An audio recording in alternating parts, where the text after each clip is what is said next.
ನಮಸ್ಕಾರ Karnataka, welcome back to ಅಚ್ಚು vlogs Kannadiga YouTube channel and Instagram ಫ್ಯಾಮಿಲಿಗೆ ಸ್ವಾಗತ. ಇವತ್ತು ನಾನು ಬಂದಿರೋದು ನಮ್ಮ ತುಮಕೂರಿನಲ್ಲಿ ಪ್ರಮುಖ ಬೆಟ್ಟಗಳಲ್ಲಿ ಒಂದಾದ ಶ್ರೀ ಸಿದ್ದೇಶ್ವರ ಸ್ವಾಮಿ ಕ್ಷೇತ್ರ ಸಿದ್ದರ ಬೆಟ್ಟಕ್ಕೆ. ಈ ಬೆಟ್ಟವು ತುಮಕೂರಿನಿಂದ 30 ಕಿಲೋಮೀಟರ್ ದೂರದಲ್ಲಿರುವ ತೋವಿನಕೆರೆಯ ಬಳಿ ಇದೆ. ಈ ಬೆಟ್ಟವನ್ನ ಬೂದುಗವಿ ಬೆಟ್ಟ ಹಾಗೂ ಸಂಜೀವಿನಿಯ ಬೆಟ್ಟ ಅಂತ ಸಹ ಕರೀತಾರೆ. ನಿಮ್ಮಲ್ಲಿ ನನ್ನ ಒಂದು ಮನವಿ ಏನಂತಂದ್ರೆ, ದಯವಿಟ್ಟು ಈ ಒಂದು ಬೆಟ್ಟವನ್ನ ಹತ್ತಬೇಕಾದ್ರೆ ನಿಮ್ಮ ಶೂಗಳನ್ನ ಮತ್ತೆ ಚಪ್ಪಲಿಗಳನ್ನ ಬಿಟ್ಟು ಈ ಬೆಟ್ಟವನ್ನ ಹತ್ತಿ ಅಂತ ನಾನು ನಿಮ್ಮಲ್ಲಿ ಮನವಿ ಮಾಡ್ಕೊಂತೀನಿ. ಹಾಗಾದ್ರೆ ಈ ಬೆಟ್ಟವನ್ನ ಏಕೆ ಸಿದ್ದರ ಬೆಟ್ಟ ಅಂತ ಕರೀತಾರೆ ಅಂತ ಅಂದ್ರೆ, ಸಿದ್ದರ ಬೆಟ್ಟ ತುಮಕೂರು ಜಿಲ್ಲೆಯಲ್ಲಿರುವ ಪ್ರಸಿದ್ಧ ಸ್ಥಳವಾಗಿದ್ದು, ಶ್ರೀ ಸಿದ್ದೇಶ್ವರ ಸ್ವಾಮಿ ದೇವಾಲಯ, ಔಷಧೀಯ ಸಸ್ಯಗಳು ಮತ್ತು ಚಾರಣಕ್ಕೆ ಹೆಸರುವಾಸಿಯಾಗಿದೆ.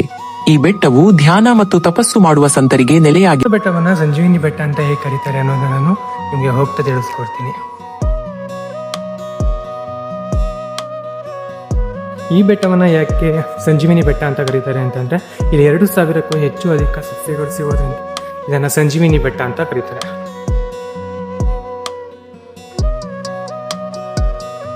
ಫೈನಲಿ ನಾವು ಬೆಟ್ಟದ ಮೇಲೆ ಬಂದಾಯ್ತು. ಆದ್ರೆ ಇಲ್ಲಿ ಕೋತಿಗಳ ಹಾವಳಿ ಜಾಸ್ತಿ ಇರೋದ್ರಿಂದ ದಯವಿಟ್ಟು ನೀವು ತಂದಿರೋ ವಸ್ತುಗಳ ಮೇಲೆ ಜವಾಬ್ದಾರಿ ಇರಲಿ. ಯಾವಾಗ ಬೇಕಾದ್ರೂ ಕೋತಿಗಳು ನಿಮ್ಮನ್ನ ಅಟ್ಯಾಕ್ ಮಾಡ್ಬೋದು. ಫೈನಲಿ ನೀವೇನ್ ನೋಡ್ತಾ ಇದ್ದೀರೋ, ಈ ಒಂದು ಗುಹೆಯ ಒಳಗೆ ಶ್ರೀ ಸಿದ್ಧಲಿಂಗೇಶ್ವರ ಸ್ವಾಮೀಜಿಗಳು ಲಿಂಗದ ರೂಪದಲ್ಲಿ ಉದ್ಭವಿಸಿರುವ ದೇವಾಲಯವಿದೆ. ಈ ದೇವಸ್ಥಾನದಲ್ಲಿ ಇನ್ನೊಂದು ವಿಶೇಷತೆ ಏನು ಅಂತಂದ್ರೆ, ಲಿಂಗದ ಪಕ್ಕದಲ್ಲಿ ಒಂದು ಚಿಕ್ಕ ಕೊಳವಿದೆ. ಆ ಕೊಳವನ್ನ ಸುವರ್ಣಮುಖಿ ನದಿಯ ಉಗಮ ಸ್ಥಳ ಅಂತ ಕರೀತಾರೆ.